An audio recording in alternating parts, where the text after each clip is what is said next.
everyone. Before we get started, we're going to talk about my books, honey. 2 books are out, Whispers in the Dark and Something About 30. Go ahead and get those now. Link is in the description. And my 3rd book, now I told y'all it was coming out, right? Okay, so what had happened was, I wrote that book years ago. That book was years ago. Years ago. Even with like Something About 30 was years ago. Well, not years ago. That was when I first turned 30. And I was rereading that. And I was just like, I am completely different from the beginning of my 30 journey. My 30th chapter. So that's what it was with this new book. It's called Mommy Issues. And I was going over and rereading it just to make sure it was right. Like not editing, but just rereading it, you know? Rewrote the first 5 chapters. Rewrote it completely. The first 5 chapters. It's a 12 chapter book. So yeah, I'm on chapter 6, just, rereading, trying not to make any edits, not writing the whole chapter over again. But yeah, that's what happened. So it'll be out eventually, because it's like crazy how my mind was set up back then and how it's set up now. It's like, I wanted something different from it. I knew what I was going for years ago, but now it's like I'm in a different mindset. So yeah, but yeah, like this video, subscribe, ring that bell so you'll be notified every time I post a new video. I don't know what the beginning is. We're about to watch scary videos. Okay, let's just do this thing. I tried to get my mom to watch it and she was just like, girl, I don't need that on my spirit. I'm at to lay down. And I was like, touche. Get ready with me for work while I discuss one of the scariest paranormal encounters I've ever had while on vacation in Istanbul. So we meaning my brother, my sister-in-law, and I, decided to get an Airbnb in Istanbul, like inside of a neighborhood, because we wanted that more authentic experience. And it was a quite beautiful home. I'll explain the layout, which is going to come into play later. But basically, it was very stacked, as most homes in like the Middle East and Europe is. So when you first enter, it's the kitchen area, and then there's a room in the basement that they made like a complete room for somebody to stay at. It's got its own restroom and everything. That's the room I pick. And then on the 2nd floor is the living room area. On the 3rd floor is kind of just like an extra entertainment space, I would say. And on the 4th floor was going to be a conjoined bedroom where my brother and sister-in-law were going to sleep on one side of that, and there's just a door that connects them both. So at first, everything seemed very normal. We met the host. We got like a shuttle service from the Istanbul airport, which if you've ever been there, it's like quite far from actual Istanbul. And we met the host. She's very kind. The space is beautiful. It's clean, everything. The first night passes without incident. I go down in that basement room, and I can say the only thing that was like quite unusual about the way the place was decorated, I suppose, was that there was mirrors everywhere, okay? In my basement room, a whole entire wall was a mirror, and then there was a mirror facing that mirror, and then there was a mirror on the stairwell, and the stairs kind of went around like, kind of in a circular manner once you got up. Because you'd reach a wall, and then you have to turn again and continue up the stairs. Mirror, mirror, mirror, mirror, mirror, mirror, mirror, mirror in the damn kitchen, mirror on every floor, several mirrors on every floor. I didn't think too much of it until weird stuff started happening. So I'm going in with my BB cream. I used like aloe vera as primer because all primers break me out for some reason. Went in with my concealer, eyelash curler, and now I'm using my BB cream, which doubles as like a really good foundation. I just like kind of mattify it with powder. But anyways, you guys are here for the ghosts. So, first night passes, no incident, very comfortable. I go about my day, and our itinerary was that we were going to spend just a couple nights in Istanbul, and then we were going to move on to the coastal town of Antalya. So I don't remember, this was a couple years ago, I don't remember exactly how many days we were going to stay, but it wasn't going to be too long. The second night, we've had a wonderful day, okay? It's time to wind down for the night. So I go down to my little basement area, and I'm going to supply pictures at the end to kind of show you what it looked like, because I did start taking pictures after things went sideways. I go down to my little basement area, and I start getting ready. Now, the way this is laid out is that the bathroom is quite a tiny space, and whenever you're doing your thing, kind of like how I am now in this video, you're like at the sink, at the mirror, behind you is the room. So behind me is the bed and all the other things that comprise the room. And there's a staircase, because it's a basement room, there's not really a door that goes into it. So there's just a staircase. Once you go down that staircase, you're in the room. There's no door, no nothing. So my brother and sister-in-law are on the floor above, which if you remember from the beginning of the video, that is the kitchen floor. So as I'm doing my skincare, getting ready, I'm hearing the usual sounds that you would hear. I'm hearing, chairs being pulled out, pots and pans being pulled out. Sounds like they're making tea or winding down for the night, making a snack.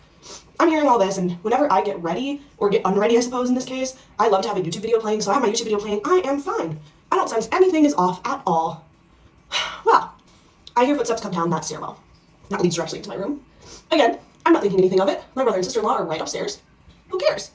And I hear my sister-in-law's voice from behind. Except I noticed that she wasn't saying anything at all. It was more of a, like a noise. But it was her voice, unmistakably her voice. So I hear that from behind me, and I turn around with a big old smile on my face. I mean, I'm in a great mood. I'm like, oh, she's gonna give me some tea. I turn around to like, no one was there. No one was there. I am still not scared yet at this point because I'm thinking, oh, like the noise carries. I don't have a door. Maybe I heard a little bit of what she was saying from up there. Maybe she went down and came right back up. Like, who knows? I'm not scared at this point. I don't feel scared. So I'm like, okay, well, let me see what she wanted. I go up to the kitchen floor. Guess what? The lights are all off. The plates are untouched. The chairs are untouched. For the past 10 minutes, I've been hearing chairs being pulled out. I've been hearing cabinets opening and closing, as if people are in the kitchen making themselves a snack, making themselves some tea, making themselves something. Lights are off. Nobody is there. There's no signs that anyone was anywhere near the kitchen, okay? At this point, I'm like, oh, hell no. I start running up the stairs. I want to get to them. I want to see what the hell they're doing. I want to know, hey, were you guys down there? Like, tell me what's going on right now. I've now gone into my matte powder to finish off the base. But yeah, what happens next is basically a sequence out of a horror movie where the character is running for their life. I am running in a circle. Second floor, sorry. Third floor, fourth floor. And at each floor, I'm like, they're not here. They are not here. Finally, I get to the fourth floor where I know they're sleeping. Well, I thought they'd be there. At this point, I'm like, oh, maybe they're not sleeping. Maybe they made some noise and it carried downstairs. They are fast asleep. They haven't been asleep. They have been gone. All of that ruckus, the voice I heard behind my head, no way they could have made that. Now, I am terrified. I literally scared the hell out of them. I turned on the lights and jumped into their bed. I'm like, you will not believe what just happened. Little did I know that would not be the end of it, okay? So we stay up for several hours. I start going down a rabbit hole trying to research all that I can about like Turkish folklore and Turkish customs. And I find this, granted it's from Google. If anybody Turkish is watching, feel free to correct or add on to this information that I found. But I end up looking up the significance of mirrors in like more ancient Turkish culture. And I find out that apparently they used to bury their dead like way back in the day with mirrors because they thought mirrors could ward off evil spirits. Now, what was this house completely covered with?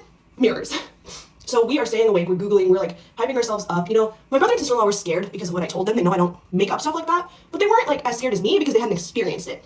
The second, we're like, okay, we're not staying here for much longer. Let's try to get through this night. I think that there was just one more night, or that was the last one. I can't remember exactly, but we knew we were gonna finish up with the place very soon. So we go back. I go into that adjoining room that I mentioned earlier. And I'm like, all right, let's try to sleep. I mean, it was so early that the first call to prayer had come up. I lay down, I close my eyes. A second later, I hear a voice loud whispering something I cannot understand, and it sounded like it was right by my head. Something like, it sounds ridiculous to me reenacting it, but it was terrifying when it happened. And my time limit is unfortunately running out, so I will have to continue this in a very brief part 2. Now, y'all know I didn't get a part 2 because what? She didn't have a part 2 yet. These are new videos. But we just go base off of what we, got. Speaking of base, that foundation washed her out. Now, I know somebody commented about my comment about the other guy where he was 2 shades lighter. I'm a natural beauty makeup person. I want it to look natural. I don't want it to look like I have makeup on. Have you not seen my makeup? It's very natural. I don't do much. I do spots maybe. Like this spot that I got from the other day when I can't remember what I did. Oh, it was my period. Very natural. If she would have put some blush in that foundation to not wash her out, cause she did great matching. Like it matches her neck, color matching, matches her neck perfectly. But she has red tones in her skin. So if she would have put a little bit of maybe some brown or a red blush in her foundation, it would have been chef's kiss. But other than that, it looks good, whatever. I was thinking about that when she put that on. I was just like, ooh, that just washed her out. What? You can't see her expressions because she has nice red undertones and it's nice. I like that. So she just washed that out completely. But yeah, friend, no, we're going to just judge off of what we heard. So when she first said that she picked the basement room, I was just like, why'd she do that? But thinking realistically, I would have did that too. I would have picked the basement room with the bathroom where I wouldn't have to share space with anybody, where I should have my own little space. I would have picked that room too. But we know that's not the best room to pick in an Airbnb, an older house. No, you need to be around people. We all need to be in yelling distance of each other. What? So when she was talking about the mirrors, I was just like, dang. Because we know about the mirrors. We heard enough stories to know about the mirrors. The portals, honey. You got mirrors reflecting off of each other? Yeah, no, friend, no. So when she said that she hears all this commotion up front, I'm the same way. I'll put on some music or YouTube and do my makeup just to not focus on doing my makeup. I'm just doing my makeup, not doing too much, being tedious and all this other stuff. So she's taking off her makeup and she's hearing all this, and then to hear her sister-in-law, I think she said, voice in the back of her, but not really a voice, I would have, girl. Yep, in that moment, I would have been searching too, because I'm just like, she said she heard people doing stuff like cheers and stuff. Honestly, if I heard all that commotion and we were supposed to be going to bed, like, that's the thing. She said she was taking off her makeup and then went upstairs to find her relatives knocked out sleep, like they've been asleep for a while. How long did it take you to take off your makeup? Girl, how much? Well, shit, we just saw how much she just put on her face. It was a lot. She was patting for a while because she put a lot on. So I could tell she probably had to wash her face at least 3 times. All that makeup she just put on. So yeah, okay, that makes sense. Yeah, if you're really tired, you could have been knocked out within 15 to 20 minutes. But friend, no, I don't blame her. I would have been in that bed with them too. I would have been nervous to go to sleep too. Talking about I heard a voice whisper in my ear harshly. Nah, friend, we need to leave. We need to get a hotel. Like, no, I people make me scared about Airbnbs. Like, I want to do research on the house. I mean, am I the only person who thinks about, like, let me look up your house to get all the house facts? Is that what it's called? House facts? No, that's car facts. But the house facts about your house, I need to know everything. I low-key want to know everything about this house. Not only when I'm moving in, but also nowadays with Airbnbs, you got to have that little device that shows if you have cameras in the house as well. They say you can just do it with your phone as well. But, you need extra devices. You need that lock thing that you put on your hotel door to make sure nobody can get in. Yeah, you need a little bit. You gotta be extra safe and careful because this is somebody else's house. You don't know that house. You don't know these people. But yeah, friend, go see part 2. It should be out by now. So yeah, you see her. Go follow all these creators. Let's talk about something absolutely terrifying. So as I was going through what I call my ghost story inbox, I stumbled across this particular story that I'm about to tell you. What I thought was so interesting about it is the person who sent me this email did not experience this particular haunting. And what I mean by that is one of her teachers told her about her experiences living in a haunted house when she was younger. The story itself is just absolutely haunting and chilling in every way. So let's get into it. So when this teacher was a young girl, she had to move from her original family home to another home in the same city because of some financial struggles that her family was having. What was kind of weird about the house was it was insanely cheap to rent. That was kind of the first red flag. And this whole family's wondering why the rent is so cheap. And after a couple of weeks of living there, they start to hear voices. And it's specifically the father who begins to hear what sounds like an old woman's voice and this young man's voice. And what was really strange was it sounded like these two voices were having a conversation in the front room. But every time someone would go up to the front room, obviously there's no one there. But these particular conversations would continuously happen in the front room and only in the front room. And after a while, things started to escalate a little bit. Dishes were flying off the counter, cabinets were slamming shut, and one of the most notable occurrences happened at around 1 a.m. when everyone in the home is woken up to the sound of something crashing in their basement.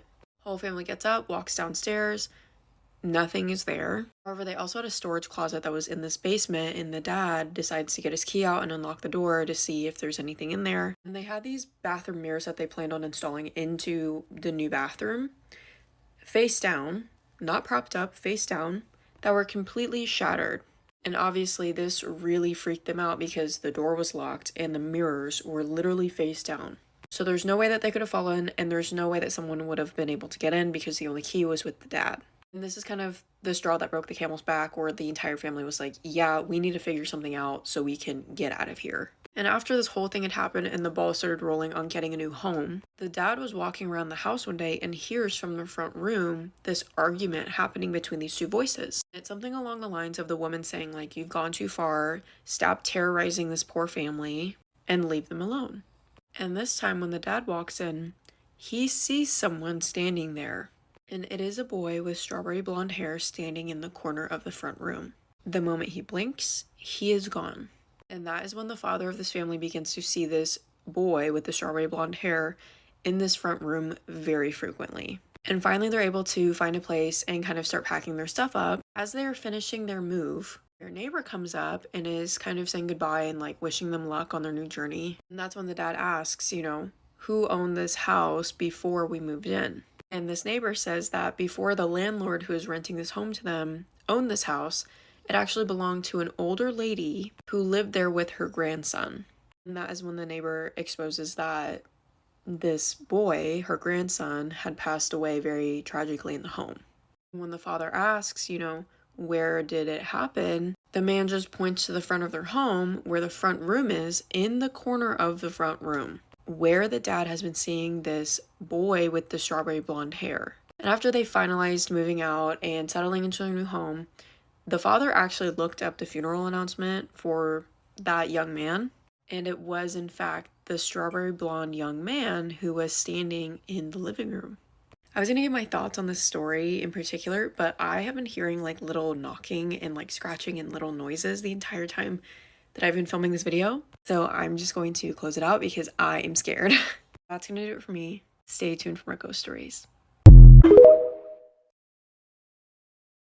I rebuke all that negative, scary, evil energy. It's not coming over here, not coming over there, not coming through the screen, not coming through that story. We're good. We're covered by God. We're covered by the blood of Jesus right here, right now. We're just going to put that in the air right there. Nip that in the bud. Because, your thoughts. But you thought wrong, honey. Girl, nah. It's about those redheads. It's something about the redheads, bro. What's happened? You want to know what happened that was so tragic. But it's a redhead, so they could have been troubled. They could have been troubled. And the fact that he's a young man living with his grandma, it could be stuff behind that. Just that right there. So yeah, Fred, I'm glad they got out of there. You hearing stuff. How did the glass break when it was already on the ground? It's like, what you doing? What you doing? Like, what is really going on? That's what I'm saying. But yeah, hearing voices, nobody there actually hearing the conversation enough to relay what was said. Nah, friend, y'all did the right thing. Got up out of there. What was silly though is asking about the property after you're on your way out. No, those are questions that should be asked during viewing, during the tour. That process right there, that's when you ask those questions. Okay, and we do a little bit of research too. It's not gonna hurt. It's not gonna hurt to do research, honey. But yeah, friend, glad y'all got out of there. So I'm at work and I was just at a warehouse waiting for some freight, and I see like a 60-year-old woman come in. She happened to be a truck driver. So she sat next to me and we happened to start talking for a long ass time because we was both waiting on our freight for about 45 minutes. We eventually started talking about how powerful your mind is, especially as a kid. I was like, yeah, I agree. The mind is a very powerful thing. And she looked at me with a real serious face like, boy, you have no idea. So I'm thinking she's about to start rambling about some Googleable scientific fact bullshit. But she didn't. She asked me, she was like, have you ever had an imaginary friend? And I was like, no, I don't think so. She was like, you sure? I was like, well, now I don't fucking know. But I was like, no, I'm pretty sure I didn't have an imaginary friend. It was like a lot of kids make up an imaginary friend so vivid as a child that they don't even realize that it was an imaginary friend. And she was like, you may have been one of those kids. And I was like, well, how would I know? It was like, did you ever have a friend like in elementary school that was like your best friend? Like that y'all got along so great and they kind of like came like at a weird part of the year and y'all hung out and y'all had so much in common, and out of nowhere they just left. Like out of nowhere they just stopped coming to school. Or they just moved away. I was like, yeah, I remember his name and everything. Willie Wilson, short brown skinned guy, Detroit, went to Sanders Elementary. Yeah, I remember, yeah, he was a real person. Yeah. She was like, you sure? You positive? And I was like, yeah, I think so. It's like, how do you know you weren't talking to an imaginary friend? How do you know you weren't talking to a spirit?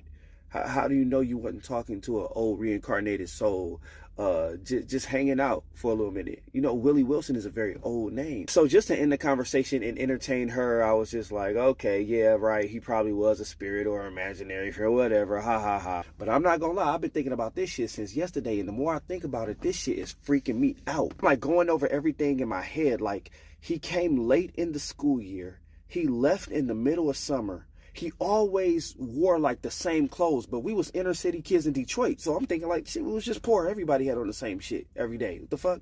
He left in the middle of summer. He never got in trouble with the teacher. He was one of the only, and we had a mean ass teacher. He never got in trouble with the fucking teacher. Almost like the teacher just ignored him fucking completely. He never won anything, wasn't selected for anything. He didn't play any sports, didn't have any siblings on parent teacher conference day and all that shit. Nobody met his parents. And the thing I was really thinking about was, he used to come to my house sometimes, like just after school or on the weekend, and I never used to question it. But like, nigga, we was in the 4th grade, we was in the 3rd grade. Like, how did you get over here? Like, who let you come? We didn't live in the same neighborhood. So I'm just making this video to say, Willie, if you real, please say something. Please inbox me, say something like this video. But I have to know, because I'm losing my fucking mind. Willie Wilson from Detroit, you should be like 34 now or some shit like that. Bro, this was a real person. There's no fucking way. But why? Shit, she might have been an imaginary friend. Am I tripping? What the fuck? I mean, that's what I was thinking. I thought this was about to be a ghost story, because who's 60 and is a truck driver and a female? I haven't met a female that's 60 and a truck driver. Have not. Met some 60-year-old men truck drivers, but lately all the female truck drivers I've met are under 60. They're like my age and like 45. Like, I think that's the oldest I met as a female truck driver. Oh, sorry, woman truck driver. I know y'all hate it when I say female or people say female, but I'm just like, that's what they are. But whatever. No, friend, that's weird, because now you got me thinking, like, the whole time, I don't know if you saw it, but I was thinking like, yo, is there somebody in my life? And it's funny how a lot of sitcoms shows about childhood, there's that one kid that comes in the middle of the school year or something happens, they come in the school year and only stay, like they're like military kids or something, and they come and like the school year already started and then they leave at the end of the year. What they try to say to us, I have not heard that part. I've heard the part where it's imaginary friends and it's a spirit, but imaginary friend that you thought, like, oh, this time you thought was your, like, it was real life. And when he said that, it made me think of, y'all know this story that I always talk about, those 2 little girls that lived, we had, was a condo, they lived upstairs and nobody remembers them. But it would not make sense, because it wasn't like I played with them all the time. I played with them every now and then. Those people, those 2 little girls were real. Like, but it's making me think, it's making me want to go to my yearbook. But that's the thing, I have yearbooks of every freaking year. Ooh, I would hate to go back in my yearbook and see somebody, think I was going to see somebody and they just did not show up in my yearbook. Bruh, because we had a foreign exchange student from Vietnam. And I always thought it was amazing when people come from other countries to our little city, our little town, and learn English like that. Like that. Without like just from us kids. And 1 year he learned English. 1 year. Bruh. It blows my mind. This is coming on year 2. Me trying to learn Spanish, bruh. Like, I'm just like, it blows my mind. But yeah, friend, think about that. Comment below if you had a friend that came in the middle of the school year and just disappeared all of a sudden. Comment below if you experienced that. Because are they real? Were they real? Because his friend don't sound real. I'm about to check his comments. Go follow him. And come back here. Check the comments. See if Willie Wilson was it. That does sound kind of made up. That does sound like an old soul name, bro. Yo. Got me in my thoughts. But yeah, like this video. Follow all the creators. And subscribe.